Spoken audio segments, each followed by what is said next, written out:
Today we're going to talk about atomic spectroscopy. And spectroscopy is really just any interaction of light and matter. So here we're talking about a particular type of spectroscopy with atoms. And in the framework of quantum mechanics, this spectroscopy here is light being absorbed or emitted by a quantum mechanical system. And spectroscopy was really the first thing that taught us about quantum mechanics. Right? This interaction of light and matter taught us about fine structure and all the rules for how electrons are organized within atoms. And so we can think about what ways light can interact with matter. If we think back to our sort of particle in a finite box like this, this is a terribly drawn box, as you can see. There's a potential height we'll call V. And there's certain quantized states within this, right? There's certain quantized states we'll draw with dashed lines, and we'll call this perhaps the ground state energy of 0. And you could draw the wave function on top of this if you wanted. I don't for now. And there's some excited state E1 right there. Okay, so you can think about an electron. Instead of drawing the wave function, I will denote an electron as an up arrow or a down arrow. So there's two electrons that occupy each of these quantized states. And maybe there's a third electron. So maybe this is lithium. Right? And the height of this barrier has something to do with the the attraction between the protons in the nucleus and the electron. So that Coulombic attraction, that is the potential holding the electron in these certain energized states. Right, so we can think about a few different terms. We could think about this difference in energy between the top of this box, right, this finite box that the quantum mechanical system is living in, and the first excited state. Okay, and this energy right here, this energy difference, I should probably call it delta E, is the energy needed to get this electron out of the well, right? To take this and liberate it from the atom. How much energy does it need? Well, it's trapped in this box. It doesn't have the energy to get out, but this delta E is the energy needed, and we call that the ionization energy.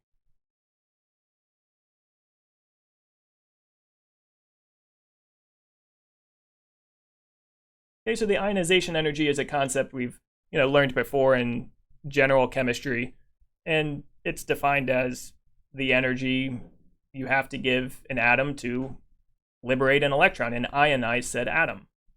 And you have different ionization energies, whether it's the first ionization energy as shown here, which is taking the most excited electron and removing it from the atom, or a second ionization, which would be taking one of these electrons down here after you've removed the first, and the energy required to get that out would be this difference in energy. Okay, so this is the ionization energy here. We have some atom, maybe it's in this case lithium, becoming lithium plus a free electron. And what's going to supply this energy? There's a lot of things that could, but in spectroscopy, it's light, right? It's the interaction of light with this atom that we're concerned about. Okay, so we might call the ionization here, this difference in energy, this potential energy as we've drawn it, minus E1. That would be my first ionization energy. The second ionization energy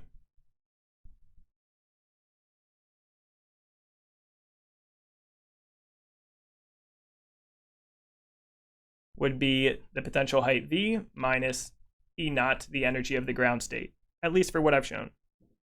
And so because these states are quantized in quantum mechanics, there are only certain energies of light that will liberate this thing, right? That will have enough energy to remove this electron from this potential, right? And so this energy is supplied by a wavelength of light. And so usually how you would actually do this is shine some light that definitely has greater than this energy at the atom, And so here's your wavelength of light coming in. Here's your lithium atom. And if this wavelength of light has the right energy, which is more than, so energy of this photon here is hc over lambda, where h is Planck's constant, c is the speed of light, lambda is our wavelength here. If that energy, right, is greater than the difference in energy here between B and E1, well, then the electron can leave and you'll get ionization. Okay, so usually how you'll do this is you use some photon energy, perhaps with a laser. And as long as that laser energy is more than the ionization energy, you can detach the electron and ionize the atom. But how do we experimentally measure the energy of these states, right? And it's this exact same process, just holding some things fixed. Okay, what we're going to do is get an electron that is ejected here, that leaves, but I want to detect this. And I want to detect the kinetic energy of this electron.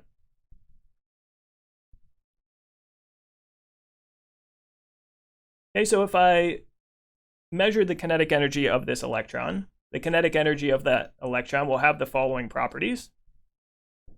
Kinetic energy of this electron will be the laser energy I've used, hc minus or hc over lambda, minus the binding energy if it's a solid, okay, the electron orbital energy or ionization energy. You know, this here could be the work function of the metal. It could be the ionization energy, or it could be the energy of the electronic state that you're probing. You can also do this, maybe not for neutral things, but you could do this for anions, right? So while here we're showing lithium, a lithium plus a free electron, you could also do some anion like, well, if lithium had an extra negative charge, you could shoot a photon at it and liberate an electron all the same. But obviously this energy is going to be different than this. This is the ionization energy here.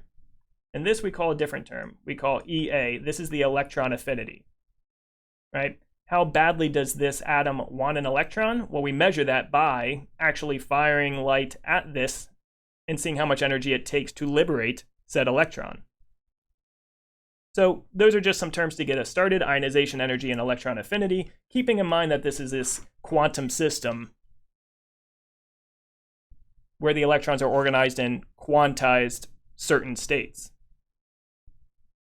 Now, that's liberating an electron. Most of atomic spectroscopy refers not to detaching electrons completely, but exciting or transitioning between levels.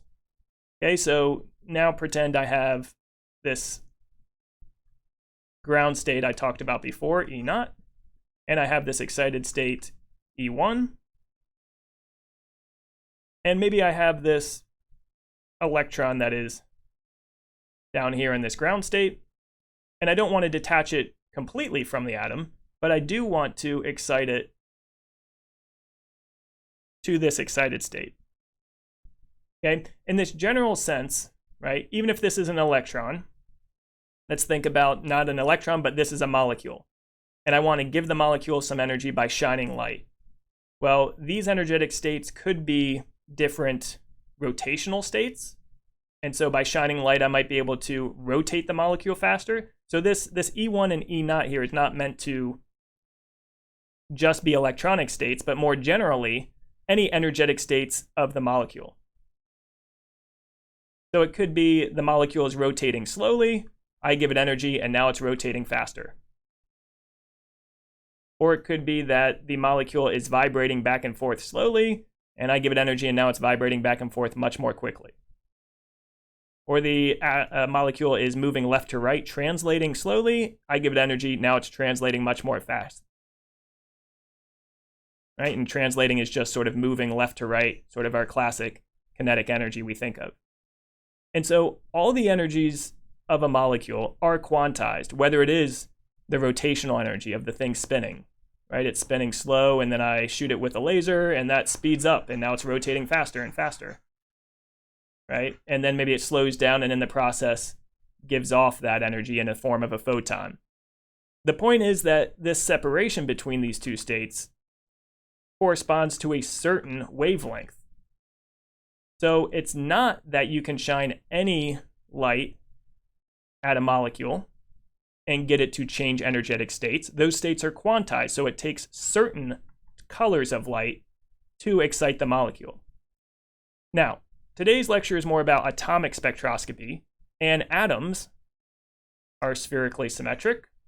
They don't vibrate back and forth, right? You need another atom to be bonded to be able to vibrate left and right. There is no second atom here. In much the same way, a rotation is not an energetic state of an atom because it's spherically symmetric. There is no change if I rotate the atom. But if it's a molecule and I rotate, well, yes, now turning this changes the picture. So for atoms,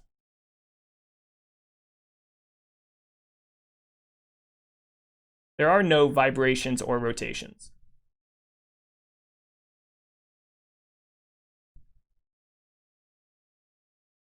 In molecules, that is groups of atoms, sure, but for just atoms and atomic spectroscopy, which is what this lecture is about, there are no vibrations or rotations. And so those are forms of energy in molecules, but there's also electronic energy in molecules, the movement of electrons into excited states. And so in atoms, that's all we really have. There's translations, but those are spaced really close together. We're not going to talk about those. So we're only really concerned about electronic excitation and electronic energy. So that's what we're focusing on in atomic spectroscopy, is that these are electronic states. An electronic state is something in our classical Bohr model of the atom, where you have maybe a proton here, this is hydrogen, right? And you have this 1s electron, and you want to move this to a 2s level. That is a electronic transition. There is an energy associated with that. These are quantized orbits or distances from the nucleus.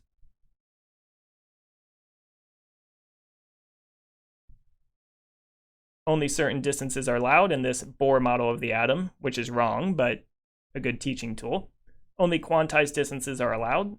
So these are quantized energies, E naught in the ground state when the electron is in 1s, but I can give it a certain wavelength of light. I can shine certain light at it, and it will move this electron to the 2s state. Okay, so in our analogy, this was 1s and 2s. But we're framing this generally where these are just two electronic states, the ground state E naught and some excited state E1. This could be the 2s state, it could be the 2p state, it could be the 3d state.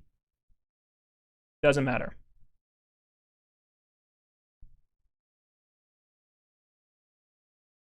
Okay, so this is an atomic spectroscopy, an electronic transition.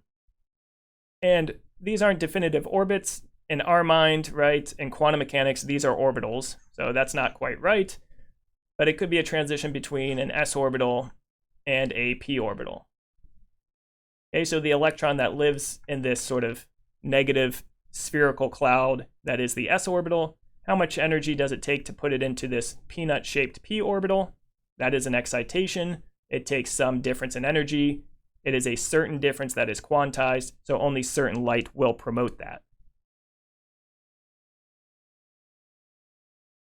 Okay, so there's two types of atomic spectroscopy. What we're showing here is absorption, because it's here that the atom is absorbing light and promoting its electron. We could also have emission, which is going to be the exact opposite. Some electron in its outer state relaxes back down. Perhaps it makes sense to use a different color here. So here's emission.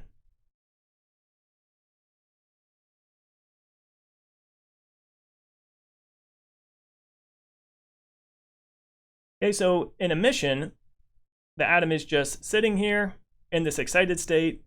The electron relaxes to the ground state, and it gives off a photon. Right, so emission,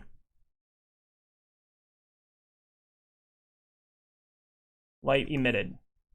Exactly what it sounds like. That is our telltale sign that a transition happened because a photon comes shooting out of the atom. In absorption, we're generally the ones applying this light. The light is absorbed by the atom and it's causing this transition.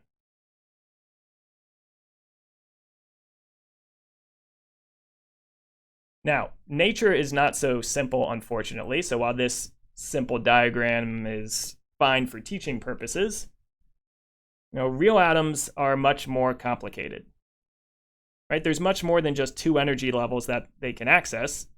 And if there's more than one electron, so for anything but the hydrogen atom, we call those many electron atoms, there's fine structure, right? Where the spin angular momentum couples to the orbit angular momentum, and you have this spin-orbit coupling and fine structure that makes it very complicated. Okay, so instead of this E0 level and this excited E1 level, okay, in many electron atoms, this can be split into two possible scenarios.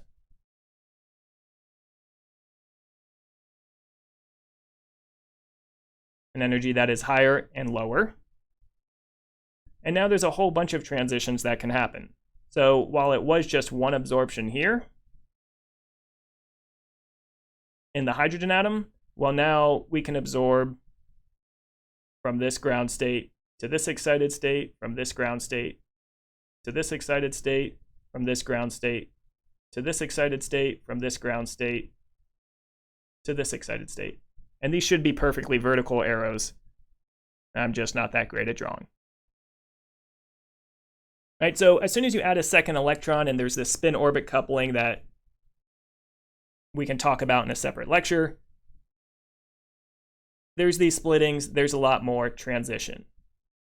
Okay, and so oftentimes in spectroscopy, what we are measuring, right, is a spectra, or a spectrum, singular. And the spectrum will look something like this. Here's a graph. On the y-axis here is intensity of a transition, or of the light. And on the x-axis is wavelength. And so I'm changing the wavelength of light, perhaps, and seeing where it absorbs. Or what can also be done is maybe I'm just shining broadband light, which is to say a bunch of different wavelengths of light, white light, for example. The atom is going to absorb where it wants, and I might look for the emissions. So I might be looking for all of the reverse processes on my detector. What color of light comes out? What are the photons that we see? And maybe there's a transition at this wavelength. The intensity of that transition is shown here. And maybe there's another transition here. And maybe there's a transition here. And maybe there's low intensity transitions over here. And for today's lecture, we're not going to be concerned with the intensity and where that comes from. There are properties of light and properties of the atom that determine how likely it is for that photon to be absorbed or emitted. But the energy here, the wavelength that is emitted, tells us something about the difference, right? So again, these lines tell us the difference in energy between the quantized states, for example, the ground state and the excited state. Right? And something like this might be called fine structure, corresponding to perhaps the difference in these two arrows and a third arrow. And the length of this arrow is equivalent to the delta energy. And so the length of these two arrows differs by a really small amount. I've exaggerated it here, but that's fine structure, and so they're spaced very closely together. Right, so this is all sort of hypothetical. I'm drawing more lines than there are transitions shown, but these transitions come from differences in the energetic states. Okay, so each line corresponds to this energy difference between two levels. And we call this a transition, right? So this is an absorption, this is an emission, but both are transitions. So each arrow is an electronic transition.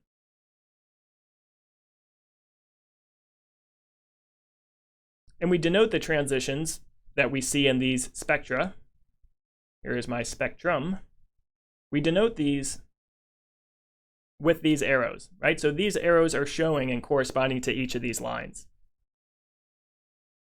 Again, the blue, as we talked about back here, is absorption.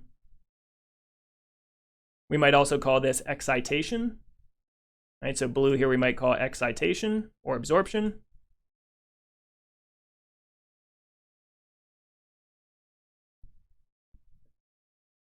And the red we might call emission or relaxation.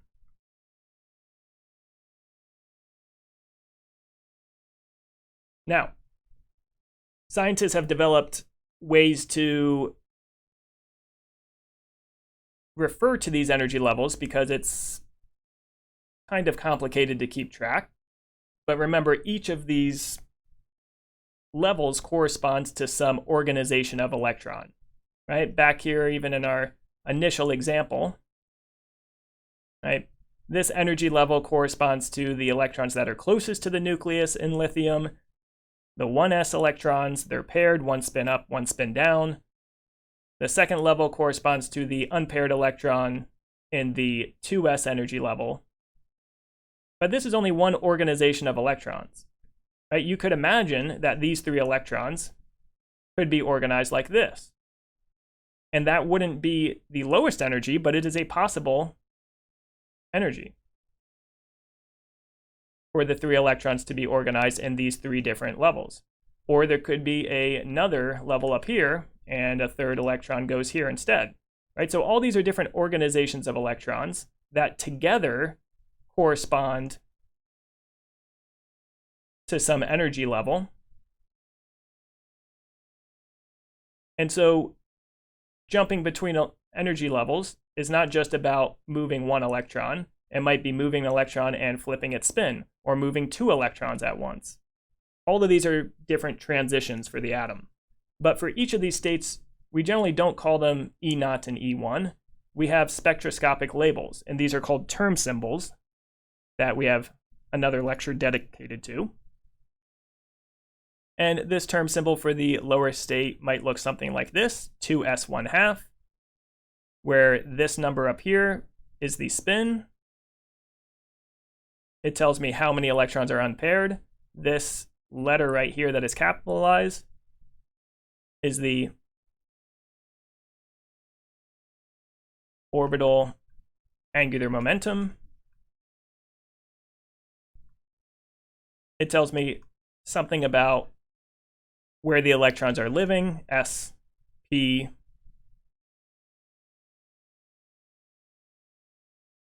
D orbital. And this 1/2 here is our term symbol, or sorry, our J, right, which couples together the spin and the orbital angular momentum to tell us how those are coupling favorably or unfavorably. Okay, J is sometimes also used for rotational energy levels, right? But here it's the coupling of the spin angular momentum and the orbital angular momentum. Okay, but these things tell scientists how the electrons are organized. Are they in s orbitals? Are they all paired up, or is there an unpaired? What is the spin? And so this upper excited state might be this organization of electrons, and the lower is this. And so this excitation we would write as this shorthand, 2s1/2,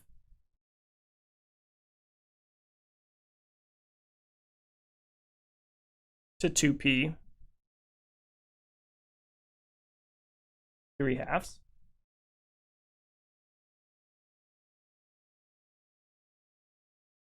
Or we could list the emission step, the relaxation, as the exact opposite, 2p 3/2 to 2s1/2. Okay, and this is generally the shorthand we would write.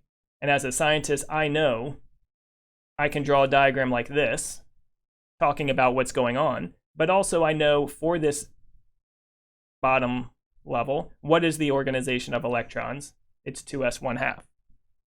Okay, so that's how we denote the transitions.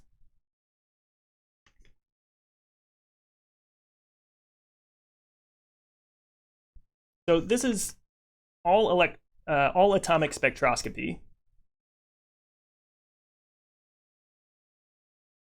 where we have differences in organizations of electrons. So let's try an example.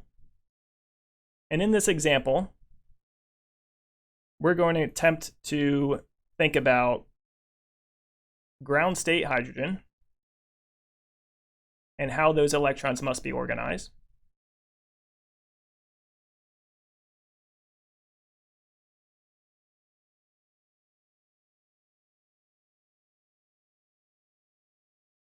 Being excited to the 2p state,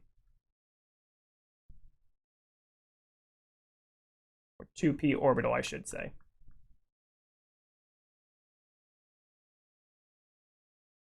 The question is,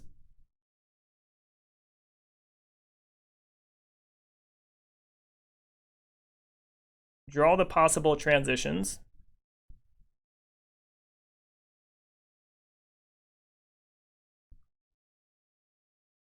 on an energy diagram,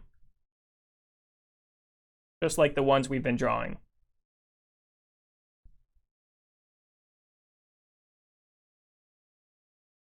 Okay, so let's think about just basic chemistry and hydrogen.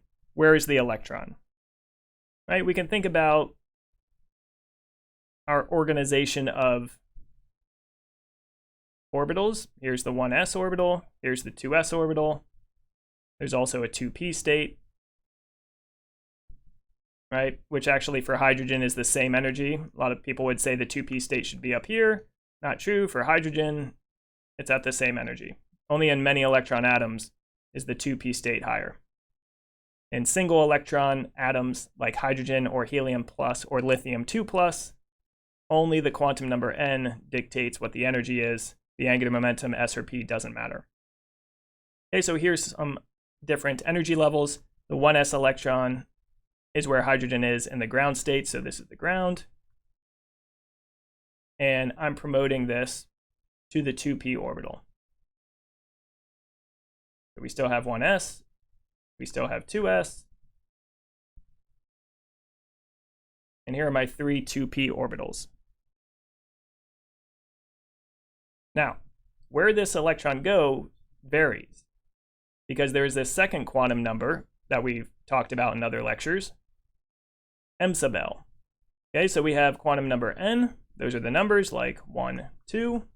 We have the quantum number L, the angular momentum, which is s, p, d. We have the quantum number m sub l, the orbital angular momenta here. And it has possible values of plus L to minus L. And so for P, L is 1. And so m sub L is plus 1 to minus 1. So plus 1, 0, minus 1. For S, an angular momentum of 0, it is just an m sub L of 0. And we usually draw these directly beneath each orbital.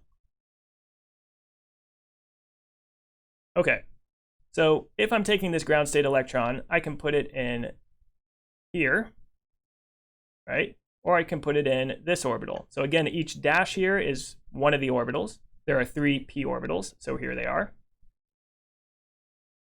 And here's the 2p orbital. It can go there, it can go here, it can go here, it could be spin down. So let's put it here. Okay, so this would be one excitation in our energy level diagram if this is the energy axis here. Right, there's some ground state here. The labeling of this is 2s1/2, and I'll show you where that comes from in a second. there's one possible transition we've talked about here.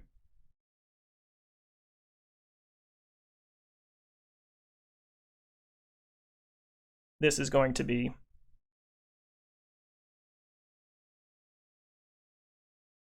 two p3/2, but there's actually going to be another transition here that's possible to 2p1/2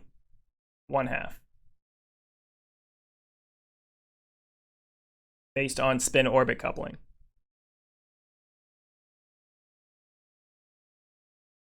Okay, so there's going to be two possible transitions here and here, from the ground state to the excited state. The electron is going to live in one of these +1 or -1 states. The ground state term symbol here on the left, well, the electron is in the s orbital, so that's s.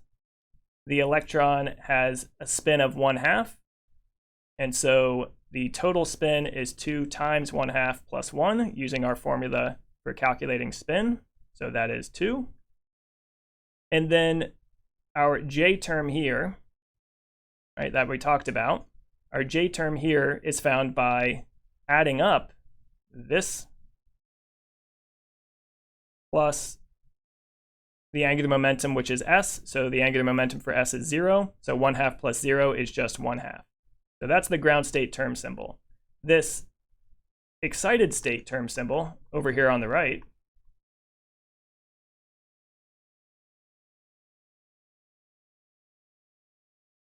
well, there's still one unpaired electron. So 2 times 1/2. This right here, you add 1/2 for each unpaired electron. If there was another electron like this, 1/2 plus 1/2 is 1, and 2s plus 1 would be 3. But there's just one electron, so it's just 1/2. 2 times 1/2 is 1, plus 1 is 2. That's where these 2's come from here. Same way we did it for the ground state. However, the angular momentum here is a p, because it's in this p orbital. But now we have 3/2 and 1/2. And the reason is our term symbol j that I talked about back here. The rule for j is it can vary from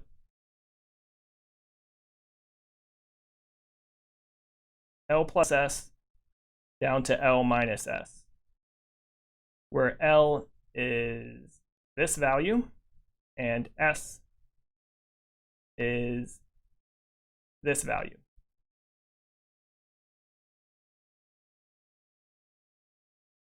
Okay, the L term for P is 1.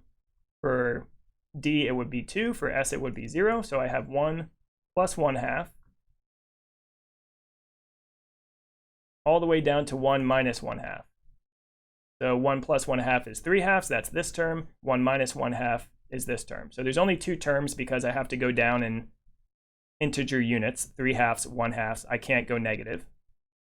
So there will be two possible fine structure spin orbit splittings. That's what this is called. And this takes into account the fact that this electron is a particle that spins itself and has an angular momentum, but it's also orbiting. So in our Bohr model of the atom, right, which we've said is wrong, of course, this electron itself is rotating. Okay, there's this angular momentum associated with spin, just like the Earth is rotating, right? It's a very solar system model here, the Bohr model. Not technically correct, but good for teaching purposes. The electron is spinning, just like the Earth is spinning. There's an angular momentum associated with that. We called that spin, capital S. But it's also rotating around the nucleus, just like the Earth moves around the sun in addition to spinning the Earth itself. And this rotation around is L. And those two things can couple together. There's a magnetic field with each. And whether that magnetic field couples unfavorably to raise the energy, that's why this one is higher, or favorably and lowers the energy, that's why this one is lower, we get these two levels, right? One in which the electron that is spinning is also spinning the same way that it's rotating, and so that creates a amplified magnetic field that raises the energy, or whether that spinning energy is countering the angular momentum energy, and those two offset and lower the overall energy. That's what this J term here is describing. In the s orbital, there is no angular momentum in s. The electron is not really orbiting. There's no angular momentum. So there is no coupling here. It's just a single term 1/2 that comes from the spin of the electron. Okay, so this would be the answer here for this one. The possible transitions would look like this from the ground state if it's absorption, excited to a 2p orbital, would look like this. Here are the labeled according to spin orbit coupling. 2p 3/2 and 2p 1/2. And the reason this one is lower here is from something called Hund's rules.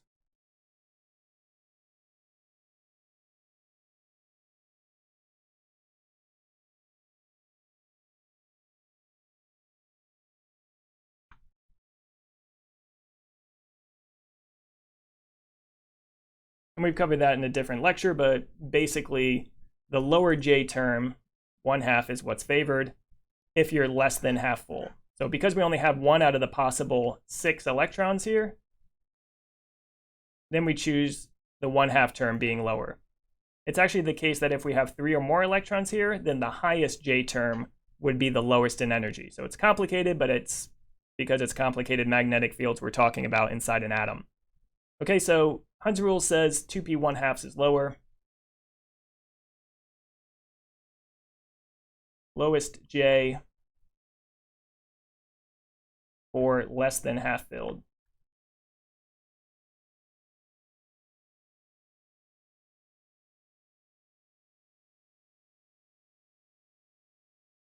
Okay, in atomic spectroscopy, I mean, that's a real base level here, but that's really all it is. But of course, there's also up here, right, 3s and 3p and 3d levels, and this electron could be promoted to any of those. So there's even more lines up here. But in this problem, I specified it's only going to 2p. That's all that's possible, right? Could it have been put in 1s? It could have gone here, and there will be different lines for that. It could have been put in 3s. It could have been put in 3p. And there's a lot of different possibilities. But actually, those possibilities are limited by something called selection rules. So it does get somewhat simpler. There's not an infinite number of scenarios, even though there's an infinite number of energy levels in the atom. Okay, selection rules limit what transitions are allowed. And we can derive these from the complicated math in another lecture. For now, we'll skip and sort of give you the payoff. But these selection rules are telling us what's allowed, because some transitions are what's called forbidden transition. So selection rules tell us what transitions are allowed.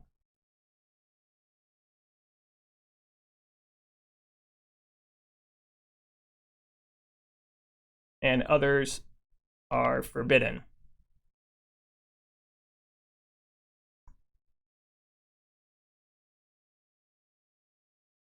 Okay, so the selection rules tell us the following. The change in spin, I'll say delta S, so the S here is spin, not an S orbital. The change in spin is 0, right? This means electrons don't spin flip. We call that forbidden. Now, it doesn't mean it actually never happens. It is possible. It's just rare. Okay, so the selection rules tell us what transitions are allowed. The others are forbidden, but don't take this too literally. Forbidden doesn't mean never happen. It just means it's very unlikely. So we're simplifying our life here a little bit. Delta S equals 0, the electron doesn't spin flip. Okay, which means as we promote this electron, it's not appropriate to turn it from spin up to spin down. Right, it has to stay spin up. Okay, so that's the first one, delta S is 0. The change in angular momentum, L, remember, so our turn symbol here is always 2s plus 1, L, and J, right, where this S is 1/2 for each unpaired electron.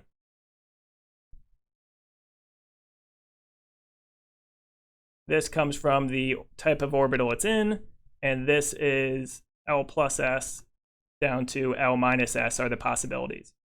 Okay, the change in angular momentum state is plus or minus 1. Okay, and the reason for this is because the photon has 1 unit of angular momentum.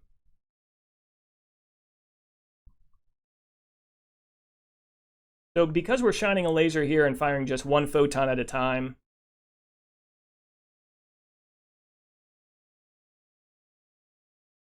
the atom's angular momentum has to change because it's absorbing it, right? The electron is down here, it's part of the atom, this is the energetic state of the atom. It absorbs a photon, but that photon has some angular momentum. So it is not appropriate to put the electron, delta S has to be plus or minus 1. I can't put the electron here. Why? Because that would still be an S state. And the photon itself is changing the angular momentum. So when the atom absorbs this photon, the angular momentum of the electron has to change. It has to go up by 1 or down by 1. And here it has to go up by 1 because it can't go down since it has no angular momentum to begin with. It's an S orbital. So it has to go to a p orbital. It also means it's not possible to go to a d orbital. It wouldn't be possible to go to a 3d state because that would be 2 units of angular momentum and the photon only has 1 unit of angular momentum. Right? So angular momentum, again, S is 0, p is 1, d is 2. And the last one is that the delta J that's allowed is sort of derived from these first 2 rules. It's 0 or plus or minus 1.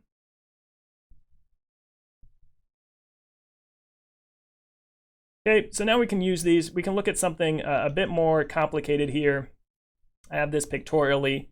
Here's atomic spectroscopy, like we were talking about earlier. Here's some demonstrations of how it works, right? We did this on diagrams, but you shine broadband light, all the possible light. The light that comes out the other side has this band missing.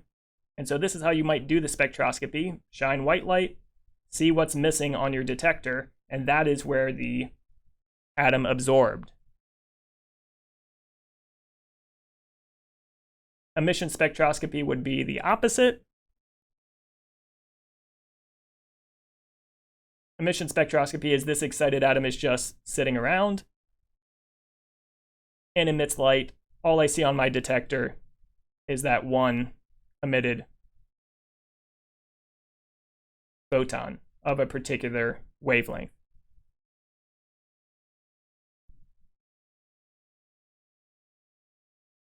This is a more complicated diagram. Okay, so this is for helium. We were talking about hydrogen before and doing our exercise.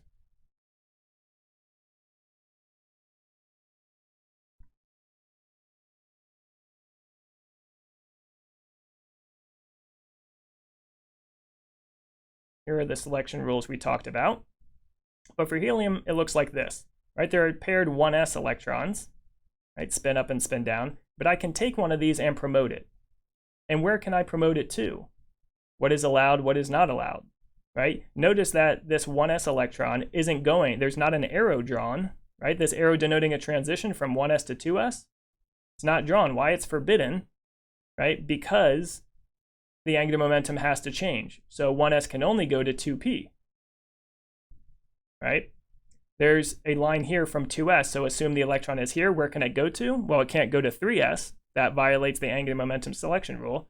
So only 2p is shown, or 3p, or 4p, right? The 1s cannot go to 3d, again, because angular momentum can only change by 1. And so these are called Grossen diagrams that are meant to display all the possible types of transition that are allowed according to these selection rules.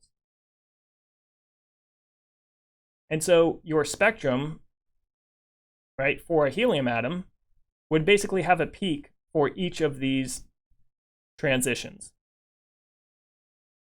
right? And obviously, the higher up you go, this difference in energy is less than this difference in energy. And the difference of those two lines in our spectrum tell us the difference in energy from the 3p state to the 4p state, for example, right? If these are the two different things I'm probing, or maybe these, I guess in this instance, are the two different things I'm probing, then this is the difference from the 2p state to the 3p state. Okay? So that's pretty much it for atomic spectroscopy. This is as simple as it gets, really, for spectroscopy. All we're worried about here is electrons in different orbitals and how they might change according to these selection rules. Right? Whether the spin can flip, it can't. Whether the angular momentum has to change, it does. Whether the spin orbit angular momentum, the coupled angular momentum can stay the same or change, and all the different possibilities, predicting all the different lines in a spectra I will see for this. Okay, and so this was really the first experiment that gave us Bohr's quantum model of the atom that energies are quantized, because we saw an emission spectrum of hydrogen or an emission spectrum of sodium, and they were all different, where each line corresponded to these changes in electron places within the atoms, and told us that these different atoms have different organizations of electrons, but all their energies are quantized. Only certain types of light are observed, right? Only at this wavelength does light come out of helium. Only at this wavelength does light emit from helium. Only at this, and only at this. So you only see red, right? Sorry, green and orange and red light. You don't see purple light, for example, right? And you don't see all the light in between because those energy states are quantized. So that's it for atomic spectroscopy. That'll do it for this video. On future videos, we'll get into more complicated types of spectroscopy, like molecular spectroscopy, where you have now rotations and vibrations that complicate the picture, in addition to having just electronic transitions. We'll get into things like the Born-Oppenheimer approximation and how that helps simplify the Schrödinger equation to actually predict what these energies will be. That's it for this video. See you next time.